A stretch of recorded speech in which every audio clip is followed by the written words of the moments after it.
Sino ang tunay na koy-koy? Hintay ina.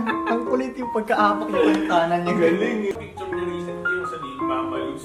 Tol, hindi. Akala mo nga ako eh. Nagbabrowse sila bro. Akala niya ako eh. Nagkaibigan lang niya. Hindi pala ikaw to. Sa IG ko nga, mabagal lang ako. Tignan mo yung picture niya. Puta, nakakatawa tol. Ano suot niya ba? Yung suot ko lahat. Anong Daily kulay? light na Hermanos, kaki na shorts, alfombra. Nakita ko na, nakita ko na. Diba? Nakita ko na yun. Kamukha nung picture, kamukha nung picture mo sa Yakal. Yes, Oo, yes, yun. Oo, gets ko na. Ginaya niya. Oo, diba? Pag ganyan no? Hindi naman kasi yung quiet screenshot mo yan, isave mo yan, tapos hanapin mo yung picture ko. Ewan ko, wala na kay Frank eh. Dito sa... Nasa'yo ba? Sige nga. Sino ang tunay na koy-koy? Hintay ina.